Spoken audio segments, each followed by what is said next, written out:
I pledge allegiance to the flag of the United States of America and to the republic for which it stands, one nation, under God, indivisible, with liberty and justice for all. Okay. I'd like to call this meeting to order. First thing we're going to do is a roll call to establish quorum. John Elkins. Here. David Ott. Here. Andrew Emmerich. Here. Lynn Smith. Yeah. Todd Reinhardt. Present. Beth Ann Holsey. Yeah. Bill Simonelli present. And with us is our general manager, Chuck Heel. We have all board members and have established a quorum. The next item on the agenda is the approval of board meeting minutes. Do I have a motion to approve the board meeting minutes from July 25th of this year? I'll make a motion. Do I have a second? I'll second. Any comments? All those in favor of approving the minutes from the July 25th meeting, please raise your hand and say aye. Aye. Aye. Any opposed? Okay, that passes unanimously. The next is the minutes from our executive board meeting of July 29th. Do I have a motion to approve the minutes? So moved. Do I have a second? I'll second. Any comments on the minutes before we vote on them? Okay. All those in favor of approving the minutes from the July 29th executive board meeting, please raise your hand and say aye. Aye. Aye. Any opposed? Okay, thank you. The next item is the President's report.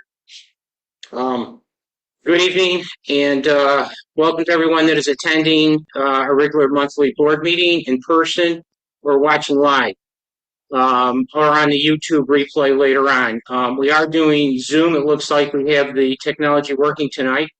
It was a bit nip and tuck. Chuck will talk about the internet disruption that they had to deal with in the last 24 hours. I hope everyone has enjoyed their summer. Kids are back in school, and next month we should start to see some of our seasonal residents coming back to Sandoval to join us. Before we discuss today's agenda, I would like to go over one item. The candidates for the local elections have been finalized after the August 20th primary. These individuals will have an impact on the quality of life for Cape Coral and the greater Lee County. The association is working to schedule a city council candidates forum on September 19th at 6 p.m. Beth Ann Holsey will provide more details about that during her presentation. All city council candidates will be receiving an invitation to attend. We will ask each candidate to introduce themselves and to participate in a moderated Q&A with Sandoval residents. The association does not make any endorsements and is only focused on facilitating a dialogue between the residents and the candidates. Once the details have been finalized, further information will be sent out to the Sandoval community.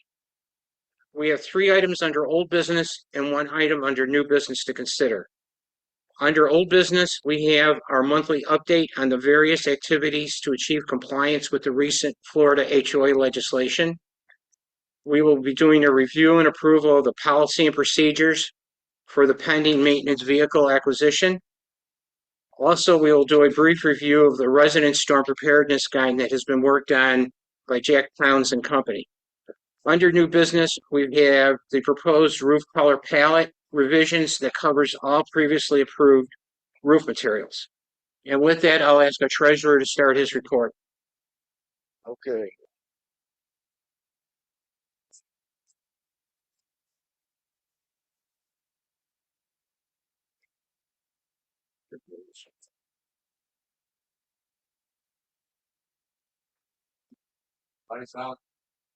No, yeah, probably not. That's good. Okay.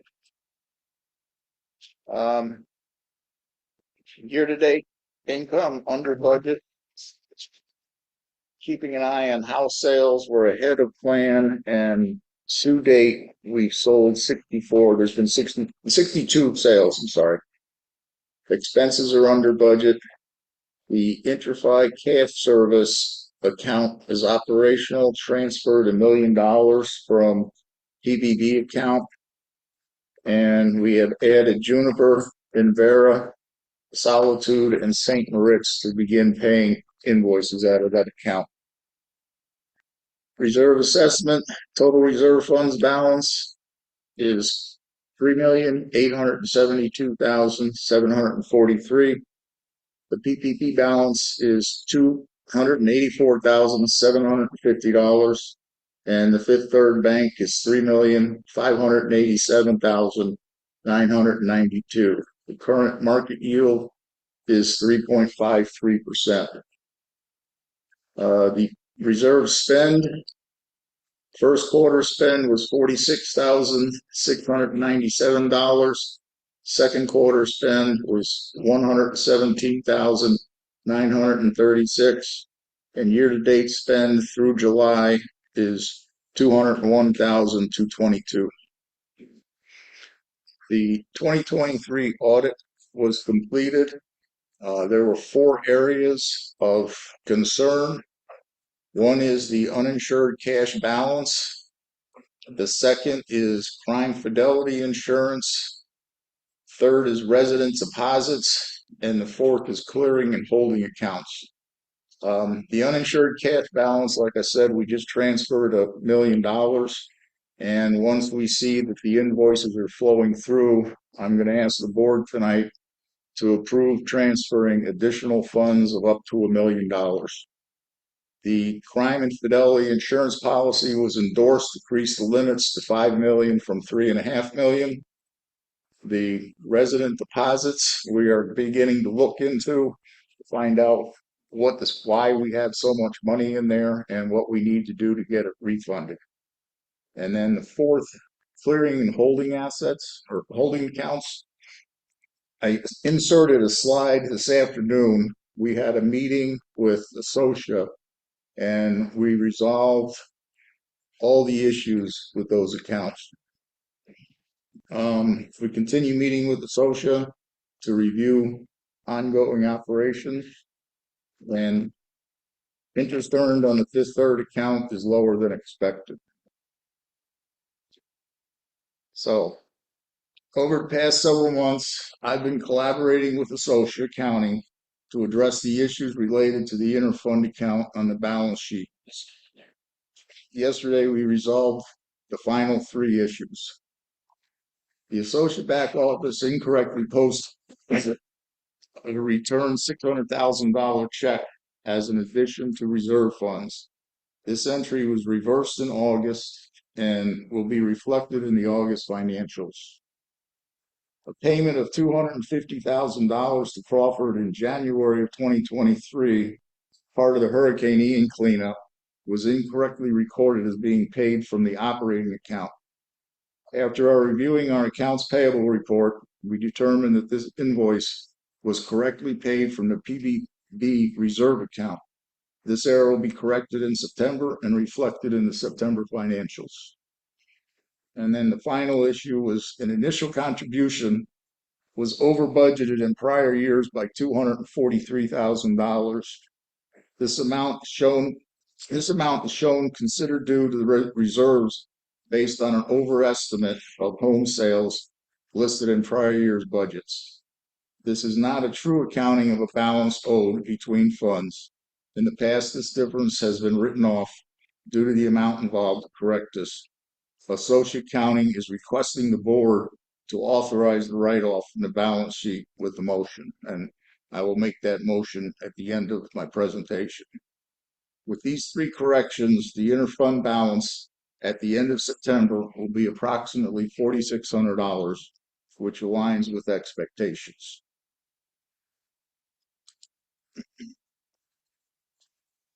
Operating income and expenses, no red flags.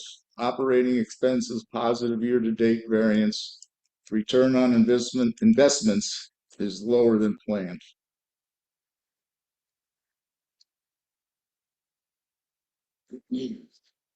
Major expenses, everything looks good there. The landscaping is higher because it includes mulch and tree trimming, and we're beginning to schedule the mulch for October, so we'll incur that cost. and I believe tree trimming will be scheduled for November. Common landscaping variance, I already did that. Insurance positive variance due to premium expense lower than what was budgeted.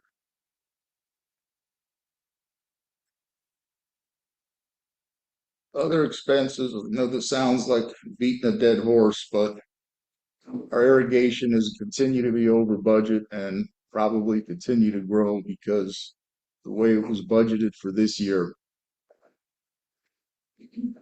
We'll have to correct that in the 2025 budget. Okay. Year-to-date operating balance sheet summary. Again, the total assets includes the building valuation now.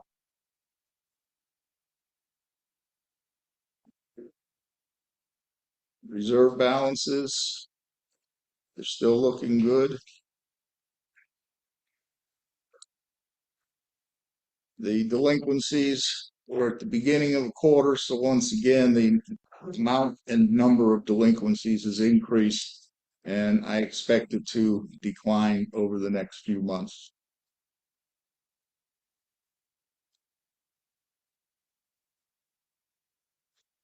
Hurricane Ian assessment report. The number of residents that have paid in full has gone up a little, along with people that are on time payments. There's 81 people behind on payments, which is 5.7%, and there is 68 people that have not made any payments. Residents that have made any payments are going to receive one more warning letter, and if no payment is received by September 20th, those accounts will be on the agenda for the September board meeting to start assessing additional penalties. Projected reserve budget spend, which I mentioned earlier, year-to-date spend plan through July is $201,222. Discretionary reserve spend is $6,000 over budget. The total spend plan is $24,000 under budget. And that's the end of my report. Are there any questions? Yes, John. There's really two more questions. Is the interest-bearing account is a reserve account, right? Yeah. And will it kind of stay at that level all year? We expect it to be roughly 3 million or 3.5 million. The reason I ask is look at that return, then we're gaining about $120,000 in interest on that reserve. I would hope we would take that into account when we look at reserve assessments for next year's budget. Yes. And we also, I'm jumping ahead a little bit, but we also have the reserve study going on right now. Yeah. And we expect the results back around the middle of September. And based on, what the results are and what we have in the reserve spend on how we move forward. I think it's smart that we were conservative in estimating the home sales, but we really don't want to overcharge in the assessment. Right. Thank you. Are there any other questions? Jen, you said you had two questions? That was it. Okay. Any other questions? I do. Okay, go ahead. Based on the amount of the 600 or 654 that associate asked us to write off, those are fees that residents did not come back to collect. Like if they put a deposit for an offer application, or if they, for some reason, didn't pick up whatever, that's how that total is coming, yes? Yeah. Yes. Oh, okay. Yeah. Okay. All right, any other questions? So Dave, you said that you had two motions you're going to propose. What is the first motion? Yes. First motion, be it resolved that a social Gulf Coast is authorized to write off the additional contribution balance in the amount of $243,263 from the balance sheet account 1651 interfund due to from current to. Do I have a second to that motion? Amen. All All right. That's a second. Yes. Do I have any questions or discussion on this motion? All right. All in favor, are ready to vote? Shall we call for the vote? All right. All in favor of this motion, raise your hand and say aye. Aye. No opposed? Okay. Dave, your second motion? Okay, my second motion is to have the board authorize transferring up to $1 million in funds from the operating account into the ICS account. From the PPB PPB, operating account into the ICS account. yeah, and the reason I'm saying up to $1 million is I have to see once things start flowing through, it may not be $1 million, it may be less. I'll second it. Okay, I have a question then, in discussion. Okay, discussion, yes. That's into a protected, insured by FDIC? No. What? No, No, it's What are we into, moving it to? it's in the, correct me if I'm wrong, but it's in the account, which is backed by treasuries, correct? no, what No. that is that is the IntraFi cash service account that does the sweep on a nightly basis that moves any funds in excess of 250,000 to other banks in the network, so that no one bank has an account greater than $250,000. But each is now covered by it. Each is now covered. It's an FDIC. It's what we implemented last year. It's I- finally starting to go I- into Main Street. Understand? Yeah, they use the CDAR systems that they. Yep. Okay. Any other questions on this? All right, I'm going to call for the vote. All in favor of the motion, please raise your hand and say aye. Aye. I see none opposed. Okay. All right. Next, violations. Under violations, I am going to propose that the board authorize a new settlement agreement be issued to account 002876863 with a requirement that the response be due back from the owner by September 23rd. And if not, then we will address the follow-up at the September 26th board meeting from a no response. Do I have a second to that motion? I'll second that. All right, any discussion? Yes. Yes. Enter myself. Let me ask a question. Chuck, was the $1,000 paid? Don't have that readily available, but I can No, find out. they never paid. They never paid the 1,000. No, that's so what the proposed settlement agreement is to just impose a 12-month penalty or suspension of access to common amenities. Okay. Do we have documentation where the property owner was given the right to a hearing via the covenants committee? They will be given the right to the covenants committee after they do not respond to the settlements agreement and the board votes on imposing the penalty. So it will probably be at the October covenants meeting where they will have their hearing if they choose to attend. The process is you send a settlement agreement. Question was, did the board originally approve any type of penalty for this property owner? Not yet. Not yet. All Okay. we did was send the settlement agreement. Understood. Okay. And we have to correct the original settlement agreement because of the clerical errors in the original letter. But didn't we, all vote on approve the fact that we were gonna be taking these steps? Right? Yes, And that was unanimous. yes. Any other question? All right, ready to vote on this? All right, I'm going to call for the vote. All those in favor of authorizing a revised settlement agreement to account 002876863, raise your hand and say aye. Aye. None opposed? That passes unanimously. Todd, would you like to make a motion on the remaining violations? There's two others that are on the agenda. I would move for approval of both of those particular violations to the covenants committee. I'll second. Any discussion on those particular violations? All right, then I'm going to call for the vote. All in favor of the approving the violations for these two accounts, 002882080 and 00287-1020, please raise your hand and say aye. Aye. Aye. None opposed? That passes unanimously. Next item on the agenda is the general manager's report. Okay. Can you hear me?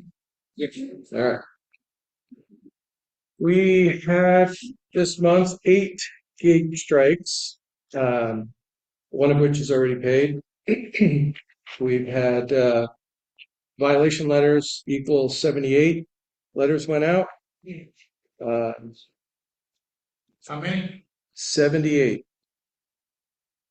Been very active. We have 2 new pool attendants, Seamus, who comes to us from Sunsplash, and Anna, who just started with us. They replace Frank and Emmy.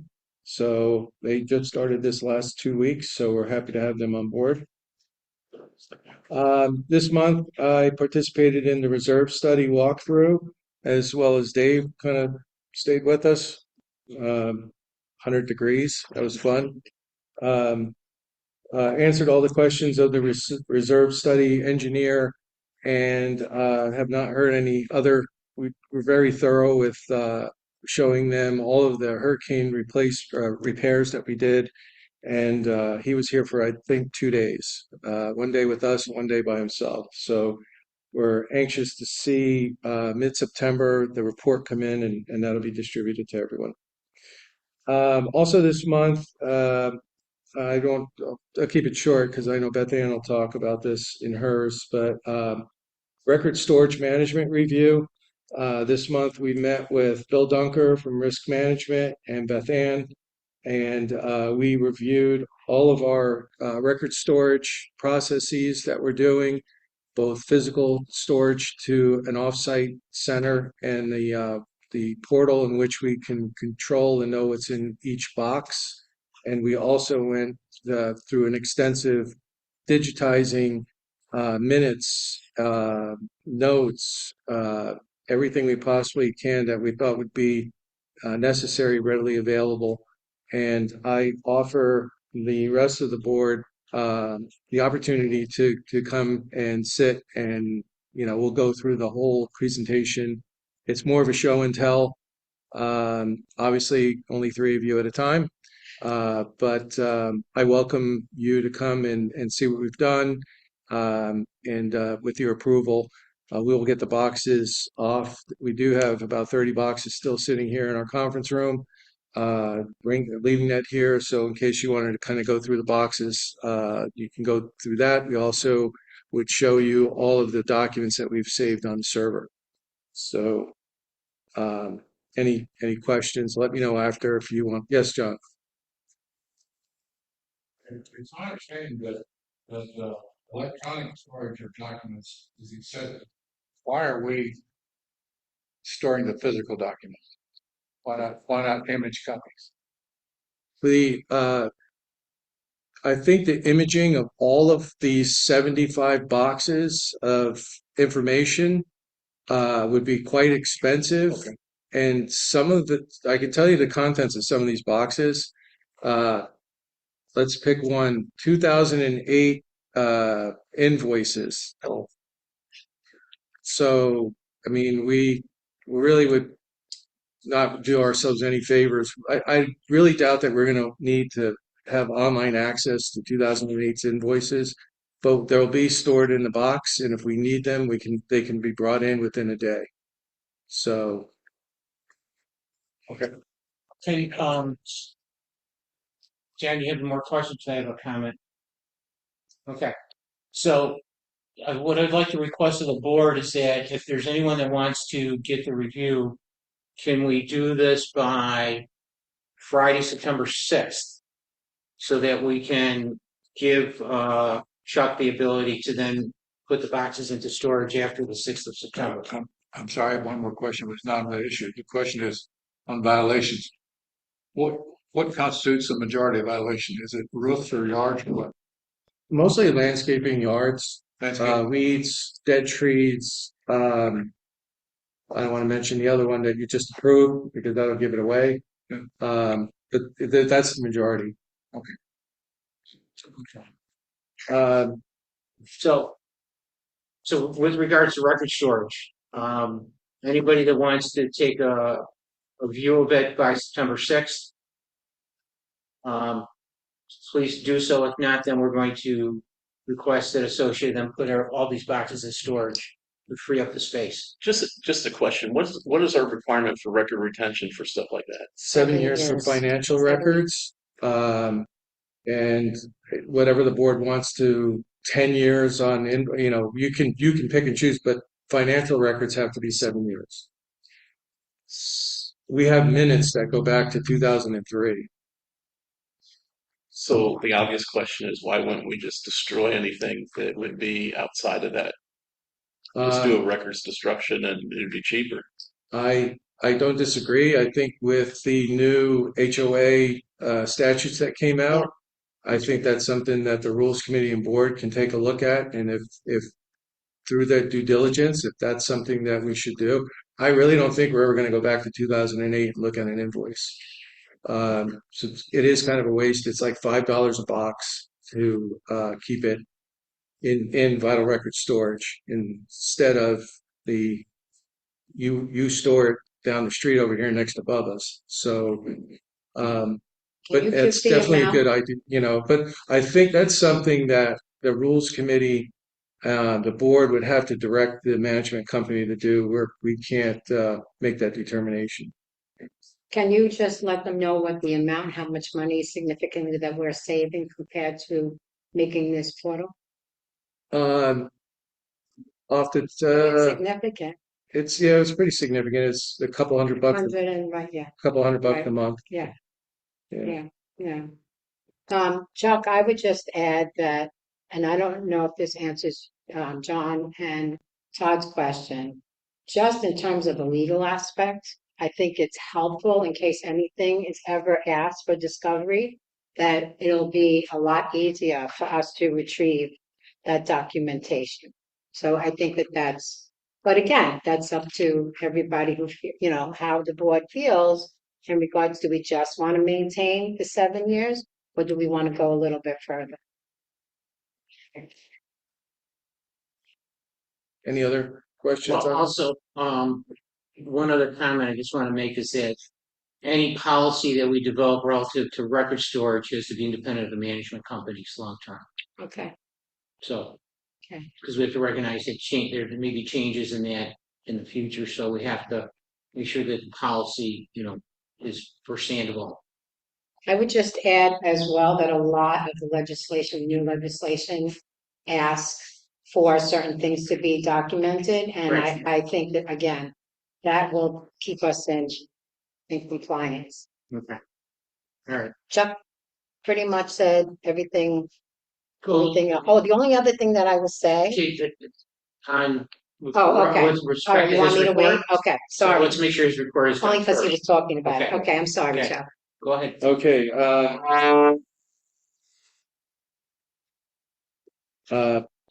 You shut me off. Do you hear me? We did encounter a lightning strike yesterday. It was close enough to damage some of our communication equipment in the clubhouse. Those parts are on order. We were able today to utilize our Starlink system that was purchased for storm preparation, disaster recovery. It was a great test drive to see that it was working. It got the office back up with the exception of the telephone system. So we did get the telephone system back up. We've got some spare equipment right now working. The only thing that's not working is the televisions in the gym, and a couple of other things that are not essential. But we hope to have that part in here today or tomorrow or by Tuesday to keep things moving. I do want to mention that lightning strikes, we've had our share of them. Obviously, we had a big one right before Hurricane Ian, but in the last month or so, we took a lightning strike which damaged a tree, LCEC light pole, and the irrigation system just north of Greendale. Also, it was reported there's a homeowner on Woodburn just this week that the lightning struck their irrigation timer box, burnt it up, and threw it, in the neighbor's yard. So it is, that time of the year where we get storms. Um, but please, be careful out there. This is, 3 strikes in a month on property is a lot more than I'd like to see. Um, I do want, my next topic is the playground. During our monthly inspections of the playground, we found some rust in a certain area, and we decided for safety reasons to shut the playground down. We are in the process of pricing out some parts to replace it. Right now, it's taped off. We are in the process of getting some temporary fence to fence it off, so uh, don't feel kids are going to see that crime scene tape and may kind of rip through it. So we're going to put a fence up around it to keep people off. Let's see what else we have here. I have been working on our vendor review meetings. So far, we've met with janitorial, lakes, security, pool vendor, landscape. We're meeting with the tree vendor tomorrow afternoon, a mulch vendor, which Dave mentioned. Mulch is scheduled for October 7th through the 17th. Juniper, prior to that, we'll be doing weed control. So we'll be well in advance. And we also met with Envira. So this is how are things going? Are there any increases on our contract? Is there areas where they can improve? Are there services that we need? And everything has gone well with our vendor meetings. The villas, near completing their roof project. They are responsible for repairing the common area in which was used for equipment and roofing material staging. And that area will be resodded in the next couple of weeks until we get their insurance for whatever vendor they pick uh, certified, and also to make sure it's up to the standards that we need to accommodate. Somerville's roof replacement, that's also moving along. Again, they always ask me to remind everybody not to drive through there if you don't have to. Nails, debris on the street, things like that. There's not a lot of room, and there's 2 or 3 cranes over there, so some progress there. The Certificial, that has been on hold temporarily until we can get the templates up to date. In the meantime, I'm examining all new vendor for compliance, and so far that process is working. Obviously, I look forward to having it automated, so it's less manual than it is right now. Risk management had provided a risk analysis, which they and the safety and security have been working on jointly for probably 2 or 3 months now. They just presented to us a pretty extensive file in which maintenance is now going through, working with vendors and kind of getting that into a position. The other thing I have is we did receive 2 applications for membership to the Covenants Committee. I forwarded that to Tom Lasada, the chairperson. Todd, I have copies here if you want them, or I could send them electronically. And that's it. Do you have any questions for Chuck? Okay. Okay. We're now going to move on to old business. First item on old business is the monthly report on our efforts for compliance with the Florida HOA legislation. Beth Ann? Okay, so out of the original 13-page document, this has now become a 29-page document. And the reason for that is a lot of the committees, every committee gave me an update in regards to what they're working on. It's encouraging to see out of the 39, 8 are in compliance and 16 of them are complete or closed. So that gives us 24. So the remainder is the stuff that we have to work on. Just some of them just to report on. One of them is CEUs. And what's encouraging is that we've already committed to two of them and completed two of them, the insurance one and the HOA legislation. So I think most of us have completed that. We are obligated to do four. Chuck is obligated to do a certain amount of financial. Chuck is already has completed 20 CEU, so he's well above what the requirement is. The big majority of a lot of this is posting things on Live Sandoval. And in order for communications to do that, she's relying on whatever the committee has to post, and then give it to Denise will. I have to tell you, Denise has a lot of work to do. And so I would encourage anybody who can be helpful to join that committee to help her out with that. That's critical. But again, I think we're on the road to being in compliance with a lot of this stuff. There's emphasis on the changes that need to be completed by October 1, 2025. Those are the ones that I think a lot of the committee have and continues to put that as priority. The other are January 1, 2025. Did I say that right? October 1, 2024, January 1, 2025. I don't think I need to mention anything in particular. As I said, this is very extensive. And I think, I don't know, Bill, if you want to do this, we're going to post this on Live Sandoval, Yes, correct? So I don't know if you want to do it as we go along and this document to post, or do you prefer to wait until everything is compliant in the new legislation? This is that every time you update it for the board meeting, it Okay. get posted to Live Sandoval, so Okay. they have, transparency to the community what's Okay, going on. all right, and I sent one to every board member and committee chairs. Right. So the one that I originally gave you is what has been extended to 29 pages long. So I will send that out to every board member. I asked if you wanted me to bring it, but it's a lot of pages. We didn't want to print it out. So I will send it through email. Right, and Okay. then we'll get a soft copy to Denise to put on Yeah. Live Sandoval with Yeah. everything else. Yeah. Okay, good. Yeah. Thank you. And I just want to thank the committees for really pushing through this. They really did a lot of work and prioritized. Any specific questions? Yeah. Oh, Go ahead. can I just say one Oh. more comment, Jen, sorry.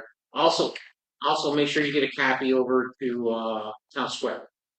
Oh, okay. Yeah, sorry. Who at Times Square do I give it to? Oh, okay, and then you'll forward it to town. And I already send you a copy of. Yeah. Okay. And then if I can add, there's two action items that I had. I sent the job descriptions over Oh, yes, I tonight. saw that. Yeah. I saw So that's a requirement for summaries, and I also The need to send the revised one. letters to covenants. It'll be in covenants packet for the next meeting, Yeah, with the revised, for their review. I have that indicated, and I have it indicated that Jen will send over to risk management.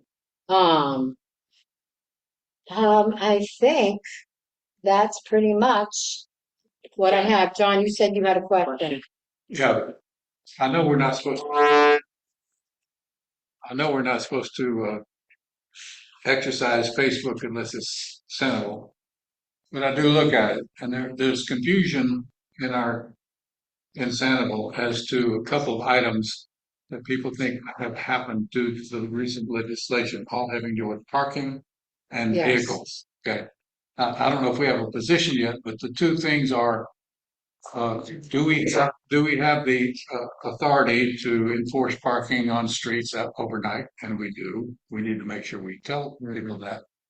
And second, are we required to allow vehicles with commercial markings on them in driveways?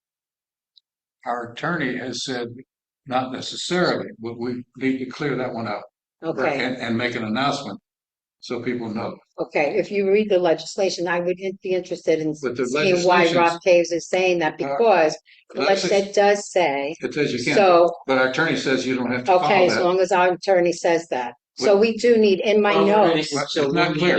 well, Huh? we're gonna need an official, guidance from Right. council. In my notes, The only exception allowed is if it's part of our bylaws, and we need to check that out. okay, all right, that's So we good. need to- That's helpful. Yeah, in my notes, I do have that has been tabled until Right. the board can finalize. So I do have that mentioned, but and rules committee mentioned something about that too. I think basically at the direction of the board, because it was on your list. Yes, Andrew? Yes. Yeah. Yeah, and that's pretty much it. Any other questions? Okay, moving on to the next part of old business. This is a follow-up from last month. Associate prepared procedures and policy for a maintenance vehicle. Chuck, would you like to go over that, please? Yes. Let me get that. There you go. In your packet, you have the usage policy. I don't know if you've had it, but driver's license requirements, authorization of users, which are just limited to Brian, John, and Chris. Key management, we've secured a single key combination lock. There's one spare key and it'll be securely locked in the office. The vehicle operation, obviously we'll have a log which will track mileage, and anytime that the vehicle leaves the property, it will be kept on property overnight. There's no exceptions to that. Mileages and expense will be reported on a daily log, and we also have an area here for compliance and disciplinary actions. Failure to abide by these rules, the employee will result in disciplinary actions, including termination. So that's quite serious that we have built that into the policy for your review. We also worked with our insurance agent and directed us with risk management to the aggressive insurance policy. So that's in here. It's like $3,712. That's kind of in line with what would be required as per our insurance broker and res. So with that, any questions? Do you have any questions for Chuck on this? I'd like to propose a motion that we accept this vehicle usage policy. Do I have a second? I'll second. Any discussion on this? All right, I'm gonna call for the vote. All in favor of making this vehicle usage policy, business policy of the association, please raise your hand and say aye. Aye. No opposed? Okay. So Chuck, let's go find a truck. Yeah. Set up in Rochester. You know what? I would prefer a truck that's painted blue and red. No. No. Sorry. Sorry. Okay. Can we try? Okay. The next item under old business is a review of the storm preparedness guide. Jack, could you please come up and review that for the board, please? Thank you, Mr. President. Chuck, could you take one pass those down? What I'd like to do tonight is very briefly summarize where our committee stands and our work group stand with regard to preparing a guide for and a model emergency plan for residents and owners within Sandoval. It is intended to complement the program or the plan that Chuck and Associate already have to govern the site as a whole. What this does focus on is the importance of individuals, property owners, and residents considering their families and their property vulnerabilities during major events, including hurricanes, but not limited to hurricanes. I've just passed around two pieces of, or two sheets, 2 pages from the document, which has been, I should say, has been prepared with input of Safety and Security Committee, others, Carmen Vetrano, who has experience with the ham, with Chuck's and his folks, and also input and review of the document by several members of the board, including Bill Simonelli and Beth Ann and Lynn and Todd Reinhardt and Chuck. And I really appreciate the help that we've all got from this. Where we've gotten to is a document that's considerably shorter than the first draft that you saw maybe a month or so ago. And in fact, the most current one I did send to you, I believe on Tuesday of this week, but since it is 27 pages in length, I did not print it all out tonight and did not intend to go over it line by line with you. The first page that you see is the letter from the board of directors, which I hope is now satisfactory to all the board. But it basically tells the residents of Sandoval, we love it here. It's a beautiful place, but there are problems, and we have to look at hurricanes, flooding. Tornadoes are not uncommon in the Cape. Lightning storms, as has been mentioned by Chuck just recently. And although we don't have a lot of violent crime in this part of the Cape, there's a imperative for people to at least consider their personal safety condition. We talk about in that letter that there is a plan for the site as a whole that Associa will administer in advance of any major known threatening emergency, and also what will happen in general after the emergency is over. What we also say to them in that letter is it's important that you do your own planning too. If you'll look at the table of contents, which is the second of the 2 pages I gave you, the first piece in there is a summary of Sandoval's emergency plan, the Associa management plan for the site.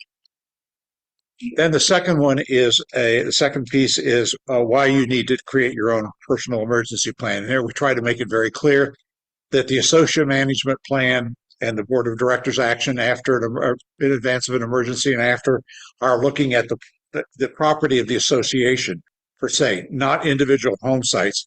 And it's important for people to understand that they're going to be responsible for their own safety and the protection of their own property to the best that they can. There is another section on communications and information. A tremendous amount of information is provided there, including the Lee County alert system. There will be alerts. Okay. He made me do it. All right. I don't have a good relationship with this thing. It's working. Okay. And other information in there, the ham radio system, which we would like to see evolve. And this is a living document. It will have to be updated as we move forward. There's some other things that we need to talk about going forward.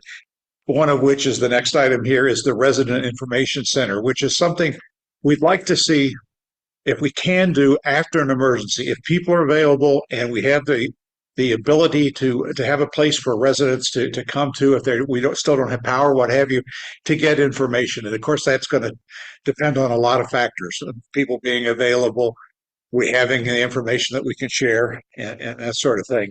The next item in here is a crime or active shooter violence within Sandoval. Again, not a very dangerous part of Cape Coral, but something we have to think about. And it does happen more than we'd like to see, probably. The next piece in here is the model personal emergency plan. It's a multi-page, fill in the blanks, everything people could think of that you might need after emergency. And of course, we're all Hurricane Ian veterans. So I looked at it and I said, this is the stuff that I wish I had when Ian hit, especially afterwards, so that I could, insurance policies, this contact, that contact, all that sort of information. It does provide it. And we should encourage, I hope people will do that. It is a fill in the blanks kind of a thing. And it would be something that, I'm going to try to do mine now in the next few days. The other thing we're providing is the All Hazards Guide, which is produced by Lee County. There's so much information in here. We started out, we were going to try to do all this in our our document from scratch. And it doesn't make any sense. This document is now available to them. It's downloadable through this document that we're going to give them, and they can take that down. There is tons of information in there of value in any number of situations. The other thing that Bill Simonelli suggested was the state of Florida hurricane planning guide, and another one, since it is very specific towards hurricanes, we've included that there. That is also downloadable from the state website. The last page, or the last section of the document, is a lessons learned from Hurricane Ian, and just from a lot of us sharing information and things that we went through, what people who may not have been through one of these things before can expect to see after a hurricane. So that's what the document is now. We bring it to you as a document that I think we've, with the input from the board and others, I think we're at a place where we say, I think we're ready to go. If it's approved for distribution, we would like to have it first go out as a general email, as an attachment to an email explaining what it is, and encourage people to look at it.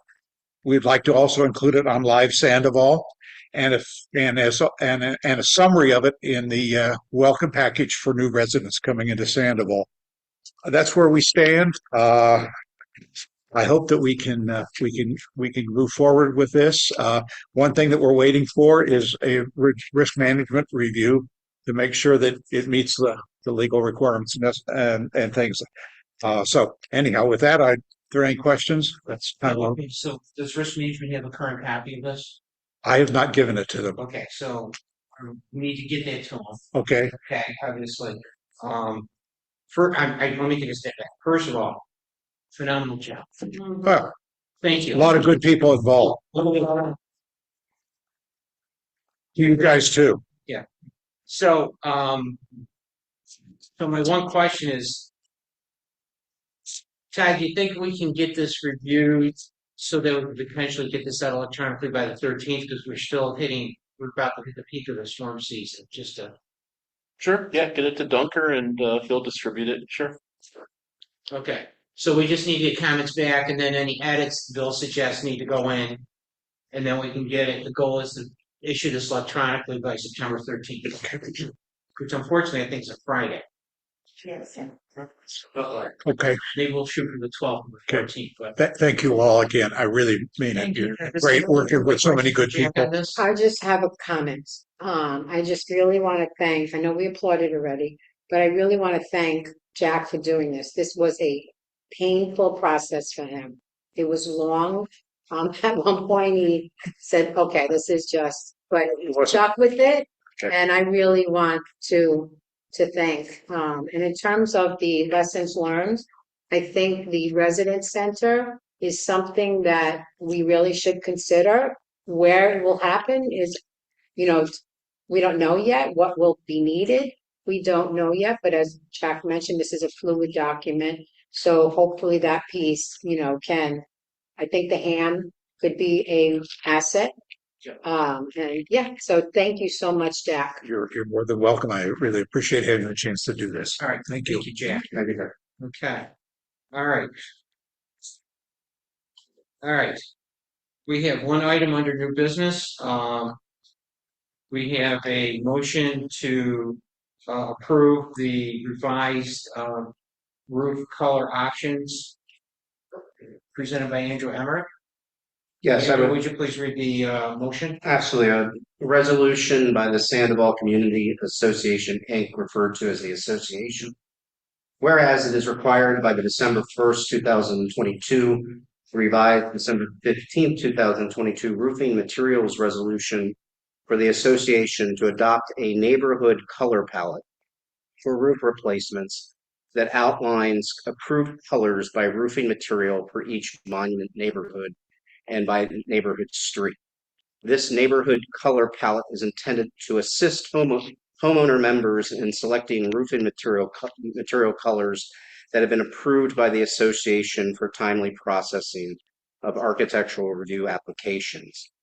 Be it resolved that the association adopts the accompanying neighborhood color roofing palette with an effective date of August 29th, 2024.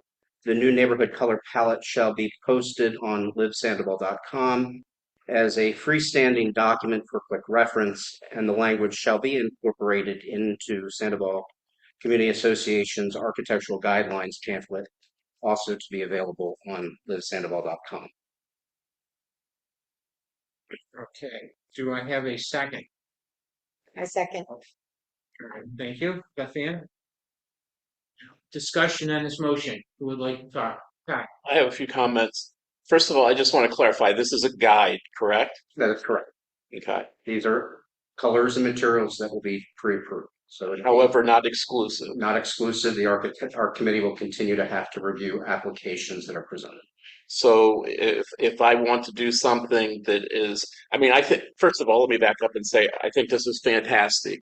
This is a roadmap for people now versus trying to guess. Yes. And so I think it's great work.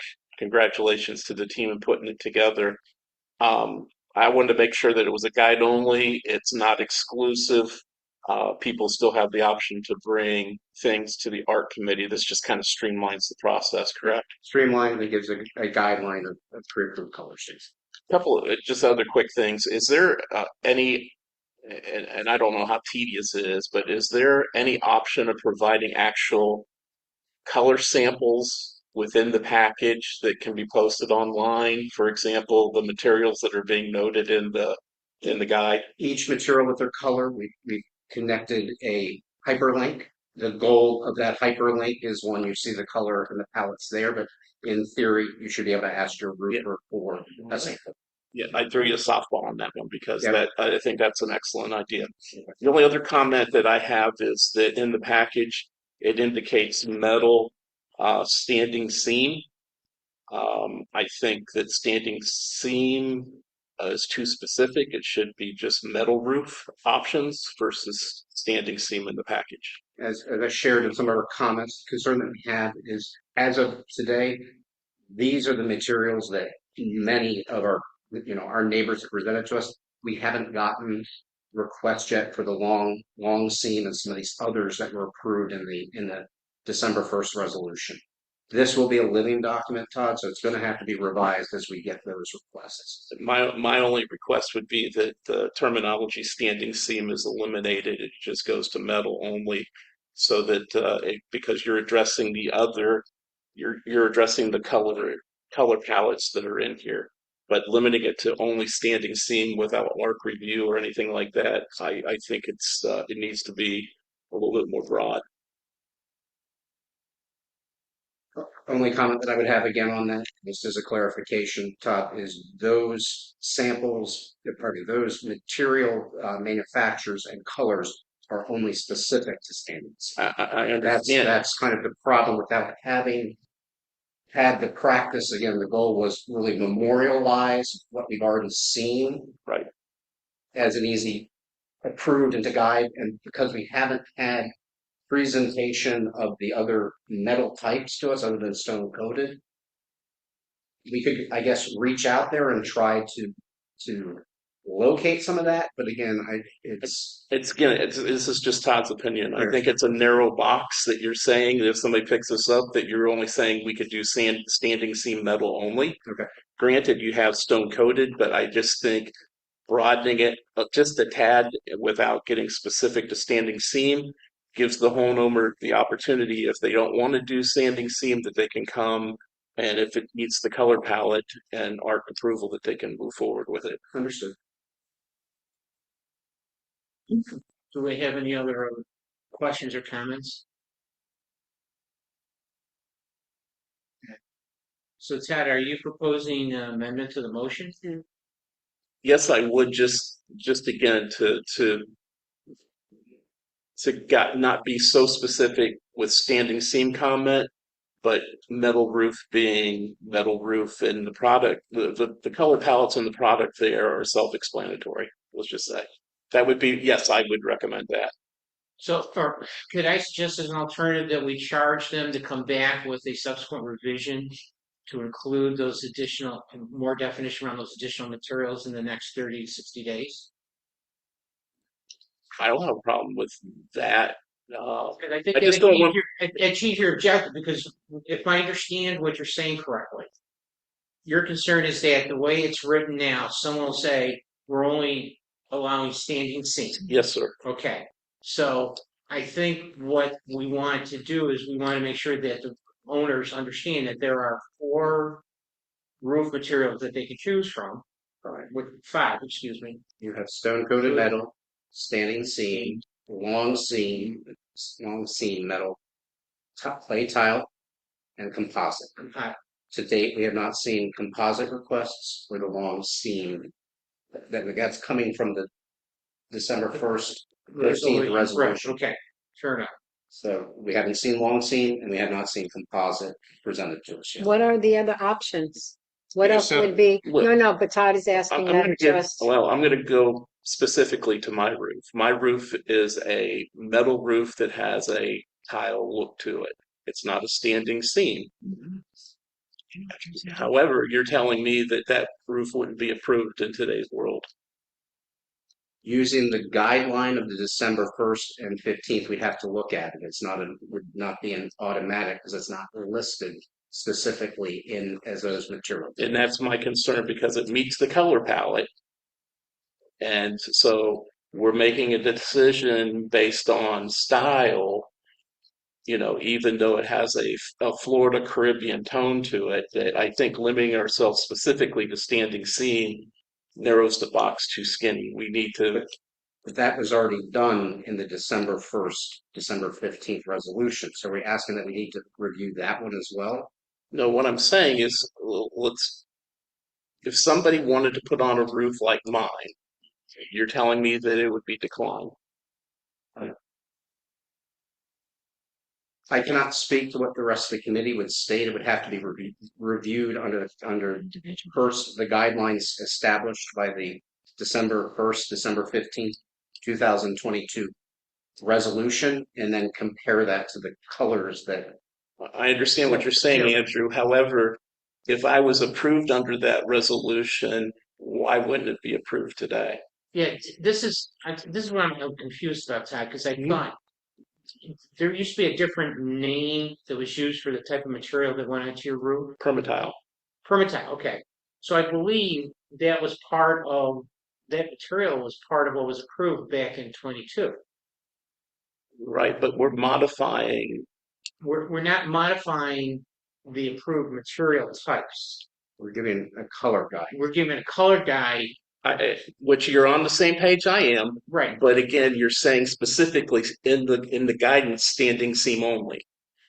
So what I'm saying is I think we have to broaden it from the standpoint of metal. Here's the color palettes, and if you're going to do something outside of standing seam, then bring it to the art committee to see if it fits within the Caribbean style or island style type of situation. That's all. Yes. And that's what we would have to do. Because that's not something stupid, but that's part of the review process. But again, it's specific to standing seam in your guide. All I'm saying is that kind of what Bill's saying, I think we just need to broaden the definition. If it doesn't meet the color palette, then it has to go through the art process anyway, correct? Yes. This is just, okay.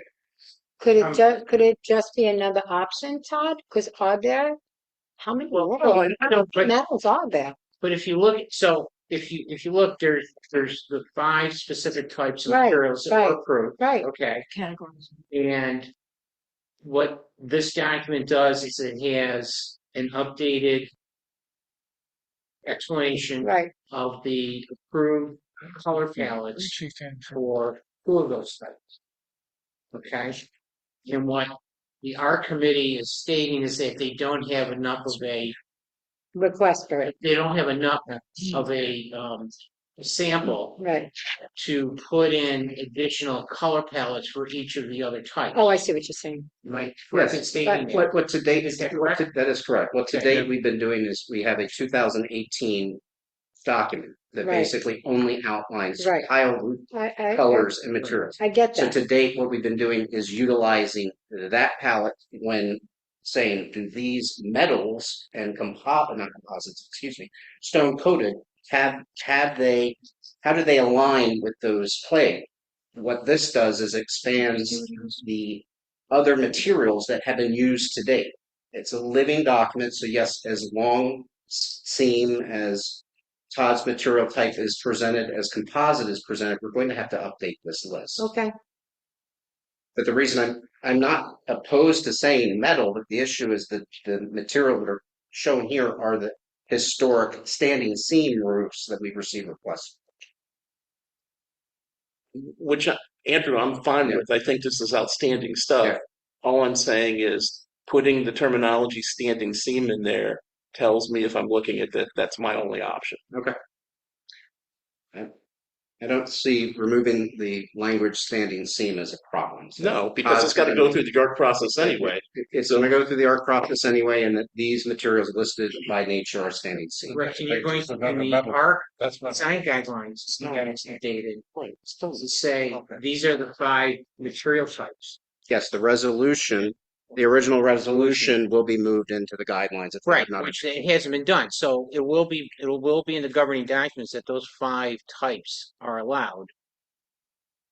It's what's missing is enough of a sample size to say these are the specific palettes for these 3 remaining types. We don't have color palettes for We them. don't have color palettes for them yet, but the ARC will evaluate to each individual case to make sure that it is in conformance with the overall intent. Yes, and if taking that specific language off of the 3 pages that state standing seam metal, I don't think that there's a problem to do so. I have a suggestion. That would be going back, that would be my amendment. I think it's a relatively simple thing based on what you've provided here, which is outstanding. You're okay with that? I'm comfortable with Okay, that. so can you restate the amendment then, Todd? Hopefully. All I'm suggesting is in your guidance for phases 1, 2, and 3, that instead of the terminology, I think on your matrix that you're using, that the terminology standing seam is limited and metal roof is just included there. Do I have a second for that? I'll second it. Do we approve on the amendment? All in favor, do we have any more discussion on the amendment? All in favor of adding this amendment to the motion that Andrew read? Raise your hand and say aye. Aye. None opposed? Okay. Was there any more discussion on the main motion plus the amendment? Should we call for a vote on that? Okay, all in favor of the motion with the amendment that was just approved, please raise your hand and say aye. Aye. None opposed? Okay. And Andrew, awesome stuff here, man. That's Thank what you. we've been asking for, and you're delivering. So Yeah, you and you and the committee. And this is a big step towards the compliance with the law. It's beautiful. Yeah, excellent. Very good. Okay. Moving on, committee reports. The first committee reports is the ad hoc internet communication or ad hoc internet communications committee report. On August 13th, 5 vendors came to do an inspection and analysis of the Sandoval area physical plant in order to prepare their quotes, their preliminary quotes. All preliminary quotes from these 5 service providers are due into our consultant today. He will be reviewing that information and preparing a summary of that. We have scheduled a follow-up meeting with the Internet Ad Hoc Committee for September 4th to review the preliminary quotes and work on next steps in preparation for trying to come to a recommendation in the next few months. And that's all I have on Internet Ad Hoc Committee. Any questions? Okay, landscaping. Okay, landscaping, Juniper is filled in the hole that Happy Fall Park. And they will review and add more soil after 2 weeks. I requested Juniper to remove the 2 royal palms that are dead, one between the 2 entrances to Vareo and the other that was struck by lightning just north of Greendale. They will also be removing a palm that is leaning against the fence on Anguilla by Belleville. They're gonna be fixing or repairing the area where the mortar main was broken. They're also gonna be trimming the hedges behind Belleville out here by the bocce ball courts. Those projects will be paid out of the credits that Juniper gave us when we signed the contract. They're currently behind on trimming, and they've been bringing in extra crews on Fridays to try to get caught up. And tomorrow they're going to have 2 crews here, one working on bulk and one working on common area. And that's it for landscaping. Any questions for Dave? Okay. Next committee report is communications. We had our August meeting for the communications committee. The focus for the communications committee is getting the next edition of the Sandoval newsletter published. Working with Beth Ann and the various committees for compliance on the HOA legislation and ongoing cleanup of the Life Sandoval site. Questions? Nope. Okay. Art. Arc, we had in total between the 2 meetings in August for review of applications, we had about 20 unique applications. We were dealing with some of the denials from the first meeting and the second meeting and got a lot of those clarified and fixed. A lot of it had to be were clerical related. Tend to see a lot of hurricane shutters, impact windows, hurricane screens being requested. These are things that we already have already have our architectural guidelines outlined in the document. So from a perspective of our review of the of our initial architectural guidelines and how they impact the new HOA law, many of us feel like we are already compliant, which is a good thing. We are going to have at our next meeting here, the first Saturday in September, we'll not only be reviewing applications as needed, but we'll also be having a discussion on how do we look with regards to the guidelines in the HOA law. So I anticipate the other members to give me feedback on that, and we should be in a good position. So that was the 2 ARC meetings this month. Okay, very good. Next report is on rules committee. Rules met on the second Tuesday of the month here. Had a very good in-depth discussion over continuation of the HOA law discussion, and we also drafted our charter that should be approved at our next meeting and be presented at the September board meeting for approval. In addition, Kathleen and the group took a look at the requirements of the HOA law and were able to provide Beth Ann and I believe you, Bill, as the board president, some recommendations on what needed to be done throughout. Yeah. Again, I don't see that there was any specific language recommended, but it will be certainly something for us to consider. Our next meeting is not going to be the second; it's going to be the third Tuesday of September at 6:45. Very good. Okay. Social committee report. Social committee is one of the busiest committees, as you know. They've really done a lot of great stuff. They meet twice a month. And a lot of fun was had in a lot of things. With trivia, we had a lot of fun. Then there was a trivia with Jimmy D. The Labor Day weekend is starting off with karaoke. The tween dance is on the 6th at 6 p.m. Let's make sure we get more and more people out for that dance. And then we got first ever millennials meet and mingle. We haven't had a lot of response to that yet, but I think it's important that we get people in for that. There's a jam session at the Pelican Building on the 8th at 1 o'clock.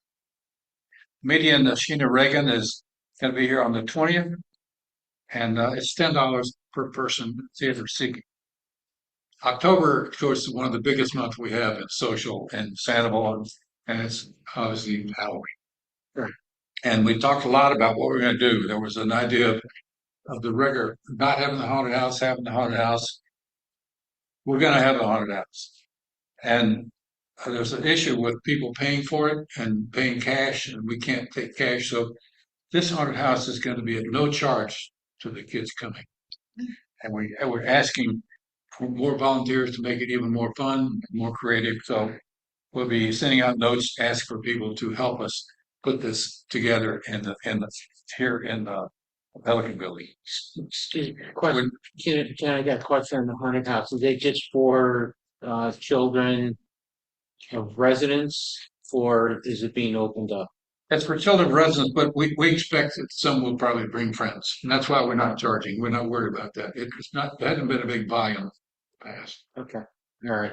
All right. So If it Just becomes for- too big a problem, we'll, no. That's not that. So Chuck, I know that we've already gotten quotes for a 1-day event insurance for the Halloween night, but maybe we should include this event and get a second one for that. Yeah. Yeah, she's already ahead of that. Good. Sure. Thank you. Jessica is a great leader in this thing, and yeah, she makes sure we do that very well.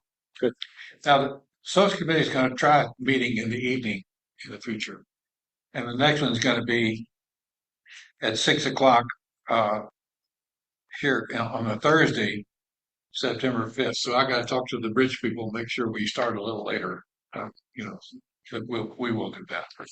Anyway, that's social, and they're once again doing a fantastic job. Very good.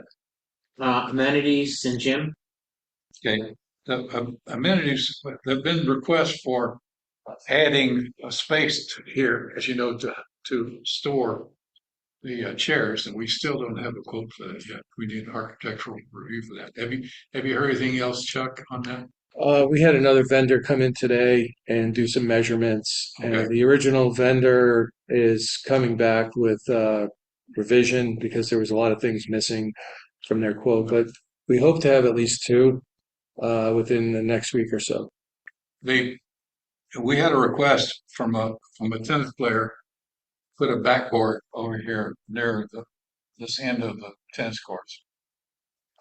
That request was rejected for a couple of reasons. One, it'll be pretty noisy, and the residents living near there are probably not going to be very happy with that. Second, a backboard like that would have to be taken down anytime there's a strong wind. And most associations don't have backboards, and if you really want to play tennis, get a buddy. Okay. There was another request for Partner, yeah. yes, well, no, someone on the other side of the net, right? So, Hey, what do you do tomorrow? yeah, I'll play tennis. Absolutely. I don't play well, but yeah. The next, someone has asked for a fan to be installed at they call it pickleball course, but it's really tennis courts. And we'll take a look at it. It's going to be hard, but in order to do that, got to make sure there's electricity there and there's a structure that's supported. To do that, we do it inexpensively, but we got to check that one out. That's it for amenities, and then we'll talk for dog parks. Dog park is next. Yes. Can I Dog park. say something about amenities? Yeah. Of course, any questions? Sure. This might be a big cost, but is there any thought, as somebody who goes to a lot of the activities? Yeah. These chairs are not suitable. They break. They're not good for people's backs. Again, I know that's a big ask, but I don't know, John, has it ever been considered? They break a lot.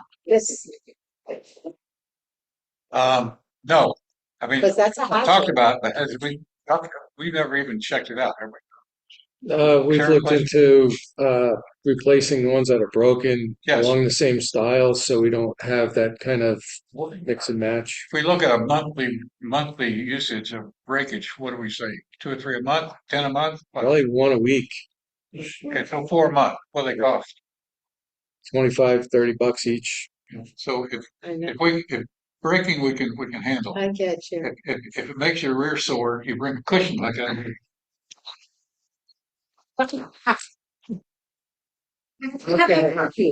Like this comedian, right, that's coming. Yeah. Right, that's going to be theater setup. It's not gonna be a table. Right. I don't know. Again, I realize that this is a costly item. Well, so Beth Ann, it's maybe a discussion you need to have with the treasurer as they work. See what you Send can about. a request to the management committee and we will put the best people working on it. Okay. All right, thank you. Quick question. I don't know if this is amenities before you get into your dog park or let's check that. What's the status on demolition of the monument sign out front? We're gonna wait until they remove the fence. We've been in touch with the PM on that project, and they're getting closer to removing the construction fence, because that fence is right up against the monument. Once they remove the fence, the monument will come down and sod will go in its place. Awesome. Thank you. Go ahead. I'm canceling my tennis game with Good. Somebody, my wife, just up there from we dog parks in discussions in Sandoval like Godzilla Acre. Everyone wants to push it somewhere else. All right. Dog parks are part of our association. They're an integral part has been defined. So we must maintain them and improve them.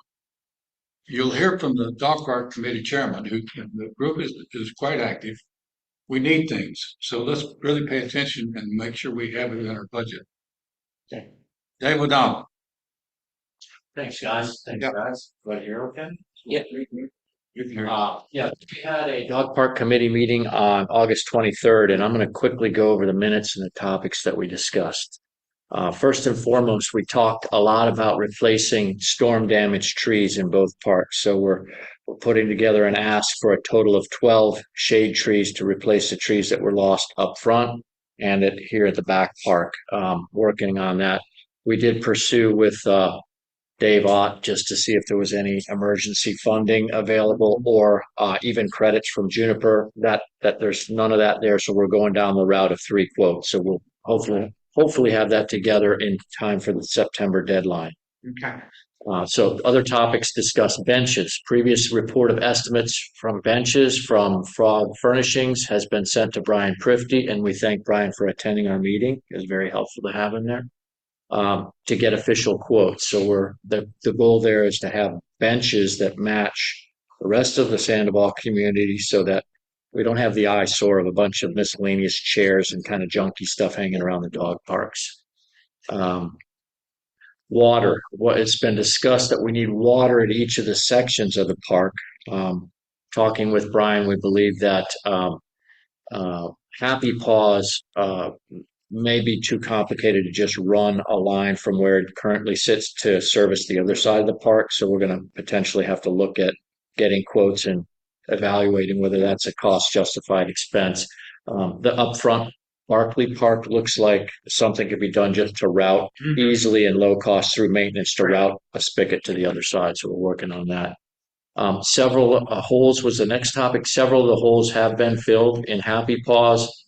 More are needed, and we came to an agreement with Brian that the committee members will walk the park and flag the areas of the holes because they're not easy to see where the trees have fallen. Also has been brought to my attention that some of the fill that's been used in the first effort contained broken glass. So one of the committee members found broken glass in some of the fill dirt. So we've alerted Brian to that. That needs to be, that's a problem. If we're using fill that has broken glass, that's not good. Sprinklers. It appears that the sprinklers are working and doing a good job. Grass is starting to grow. It's our hope and concern that with the sprinklers actively working, the fill holes will actually naturally seed over and avoid the cost of additional things there. Fences, the latch and locks on the big side of Happy Paws is broken. It has been removed. New parts have arrived and will be installed.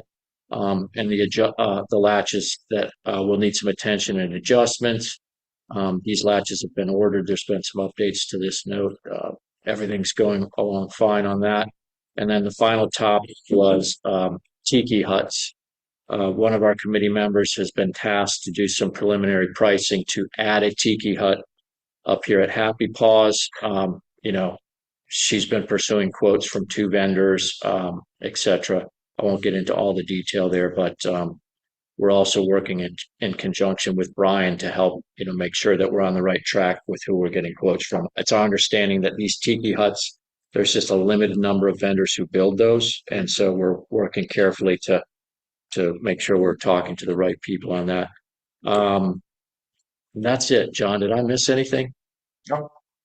So the only comment that I would make is that if you could say because you have to look at this now in terms of what you need from a physical perspective. But if the committee could prioritize short term versus medium term, so look at things for this year versus things that you would work with the finance committee on getting into next year's budget. It sounds like everything has to go into next year's budget. There might be some low hanging fruit, but I think a prioritized list helps Yeah. figure that out. I mean, obviously something like a tiki hut, which is a very major capital expense. The trees are our number one priority, getting the shade tree. Actually, we talked about that specifically with them in this last meeting. We asked what was priority. We number one was of the dog owners, water. Okay. Water. Getting water for the dogs is very important. And second, what really is holes. Yeah. We got holes there. We got trip and fall issues. We got to make sure that where those trees stumps were pulled out, those holes have to be filled. Those two, and then we would put the tiki hut maybe at the end of the line. Right. So like pole stretching is being part of maintenance Yeah. and upkeep. So that's stuff that we should look at trying to deal with as part of our normal grounds maintenance activities. Right. Okay, I agree. And so does Brian, by the way. Quick comment. In previous years, neighborhoods have donated trees to the dog parks. Maybe more of that. Yeah, I think Vareo donated 10 at one particular time, I was told. Would there, I mean, because obviously that's a priority that's on your list. Would there be an opportunity to solicit the property owners to see if they would like to either donate, monetarily or an actual tree to the park in order to maybe bridge that budgetary gap? It's the first I'm hearing of anybody donating trees, so it's new to me. Yeah. The tree type is very important. Well, that would be totally up to, I mean, Right. Yeah. yes, you wouldn't want somebody there digging up and put mahogany, for example. Or help, we don't want oak tree. But that would be up to the committee to Yeah, so decide. so that's a way to sort of sort of deal with this too. We can check it out. So it's in the cabinet, that would be a good. Okay. Thank you. Thank you, Dave, very much. All right. The next committee report is safety and security. Safety and Security met this month, and the emphasis of the meeting was on budget items and You're not just saying. sorry, we did meet in August, and the priority was working on budget items and seeking out a few of the actual costs of something that will be proposed for budgeting. Okay. When was the painting of the crosswalks and all finished? Actually, it was discussed by the committee, there was some dissatisfaction with some of the finality of where the areas that were really, really needed when this first started out with the proposal of just doing certain spots that were poorly done, especially up front. So the first day or two of all of the painting was up in that area, and those sorely needed areas was definitely, improved. However, there were some areas that the committee, we did some walking around that, didn't feel like, however, it was how much money that we had and how we did it all. And, the big question is now is how long is it going to last, and when are we going to start doing some of the streets? But there was a little bit of some dissatisfaction with thinking in particular areas, not up front, but a few of the areas in the back, and 2 or 3 in particular that they weren't as pleased with. But all in all, we did walk some of those areas as a committee. At this point in time, we were looking at them in the daytime. The flex that were put in there that do help a lot, and that was recognized particularly at night for some of the crosswalk areas. Was outstanding. Big improvement. Thank you. If they can provide the 2 or 3 areas to us, we can have the vendor come back and take another look at it. Okay, and I'll do that to you in review. Yes. Thank you, Lynn. Excellent. Thank you. Okay. Okay, Lakes Committee. And our famous Jane will get that report as we're progressively moving right along, and she's got a lot to tell you. Wait. Okay. This is a committee that is really, really, in the last 6 months been put to task and have done a lot of work offsite, onsite, and with different vendors, and really have dug their heels in. I think that they should all be applauded, but go ahead and tell us where we are today, Jane. Thank you. And I would like to thank all the committee members. We have been working hard on this. We did not meet in August because everybody's been traveling all over. So we couldn't get a date together. So the next meeting will be September 10th, 4:30 Pelican Building. Although we didn't have a meeting, we did finish the contract negotiations and got the contract signed for Seabreeze to do shoreline repair for the total shoreline of Lake 16, which is the lake over by the tennis pickleball courts. So it's been signed, the check's been cut, we're waiting to get on the schedule. It'll probably be October, November timeframe, and it is dependent on the water level. So we should see some action there soon. The other big project we're working on now is working on budget numbers for next year. We're still working closely with Solitudes, the lake management company. They continue to monitor and treat invasive littorals and algae blooms in the community, as well as maintenance on the bubblers and the fountain. And the rest of the meeting schedule is at Live Sandoval if anybody wants to join the meetings. Any questions? I have a question. Go ahead. No, you go ahead. Jane, has there been any advice from our lake maintenance vendor on how do we begin to tackle the invasive fish species that are doing significant damage other than our recreational fishing tournaments that we're doing? Oh, so we do the fishing tournaments, and we have Stu out there. He left. Fishing on a weekly basis. He does that. We did have a proposal to put in, trying to think what they called it, not condos, but they do put in, there is a solution that they have suggested. It's unproven and it's quite costly. So we opted not to give it a try. Other than that, we have not found any other good solutions. And Stu and I were both at an event this week put on by a volunteer organization in coordination with the water district. And I did not see any proposals presented there to deal with these invasive fish. As a matter of fact, at that, they presented a video of Stu catching the fish. So there's not a good solution for that. And it's a problem in the, not just even in Florida, Sure. this fish. It's true that tilapia is actually the worst problem today. Growing. Well, it seems like this summer there's been an explosion in the tilapia population, and they breed, I don't know, Stu looked it up, they breed frequently, right? It's not just once a year, it's frequently. And they are making these nests along the edge, and that potentially leads to collapse on the shoreline.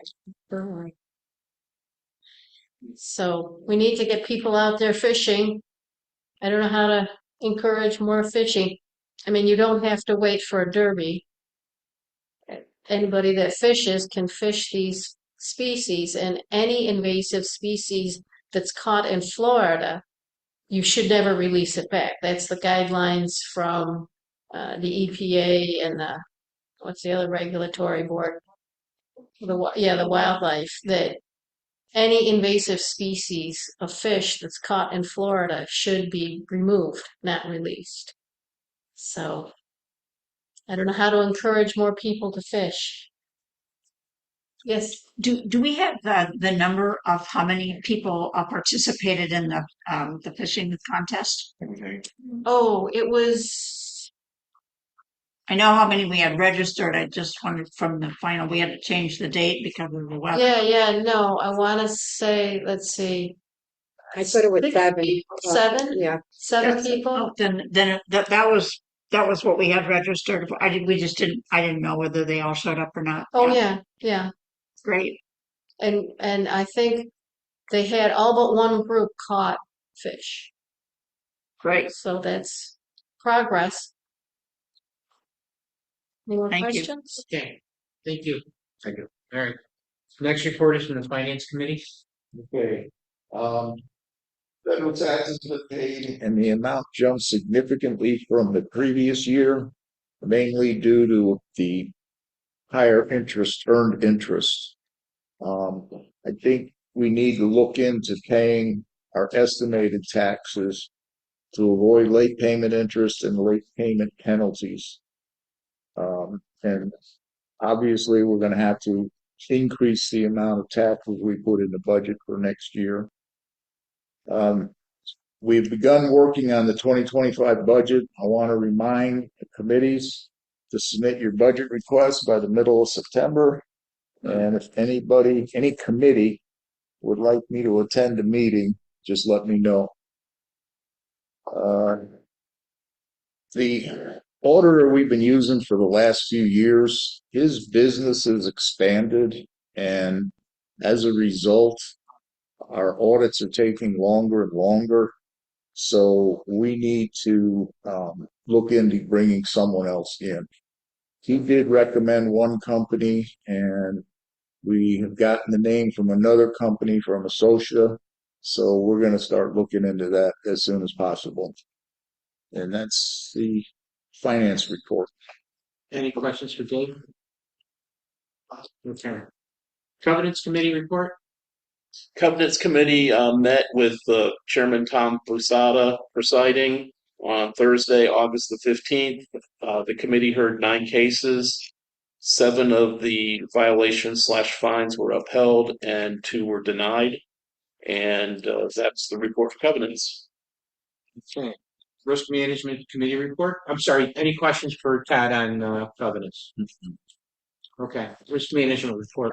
Risk management, you've heard a lot of during the meeting on what risk management has been doing. One of the major things that has been going on for months is the comprehensive report on hazards within the community.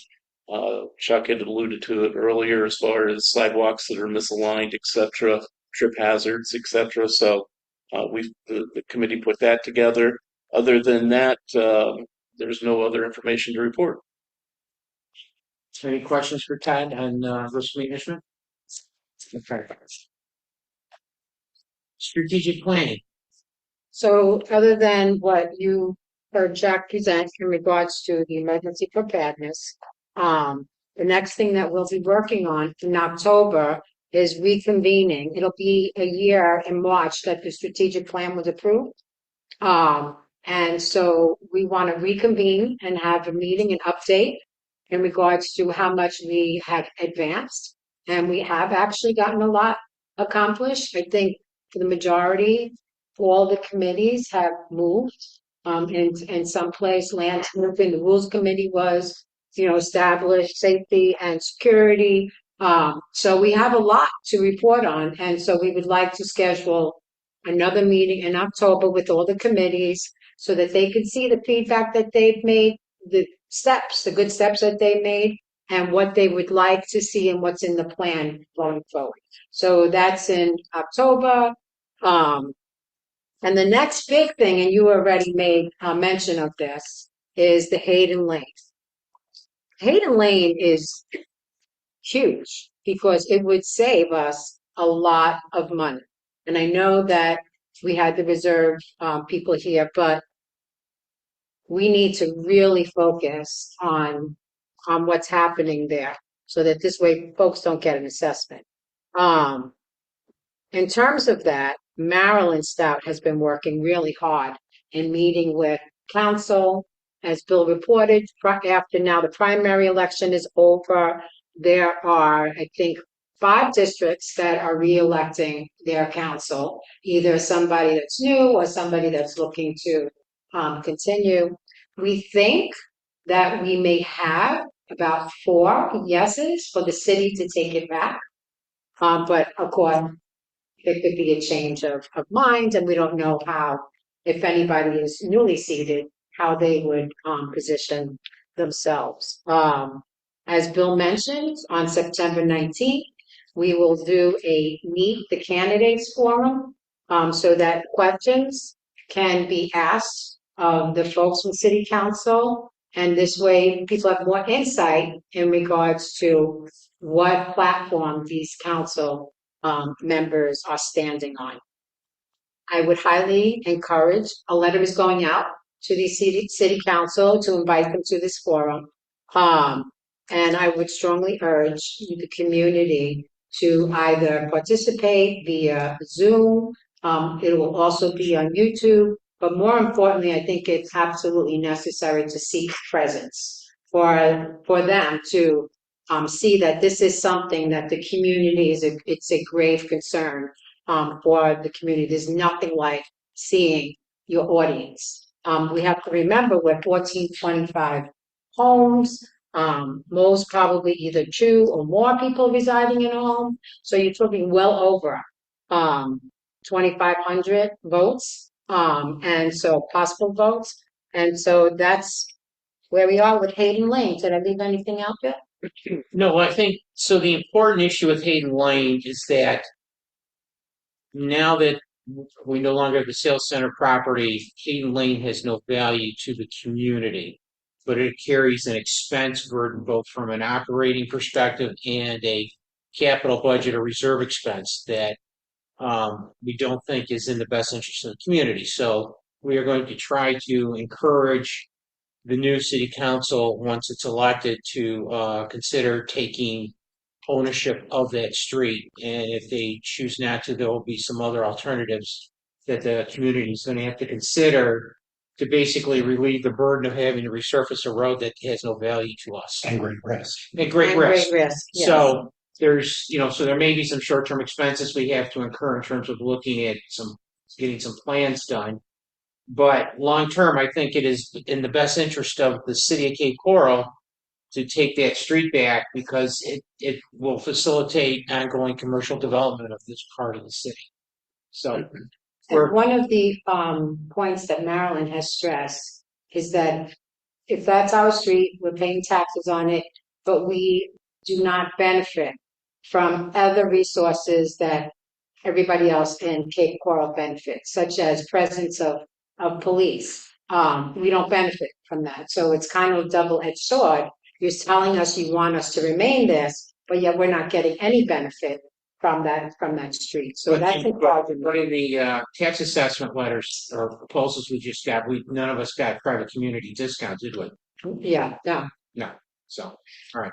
I just So- want to add, as part of the reserve study, I asked them to show Hayden separate. Yeah.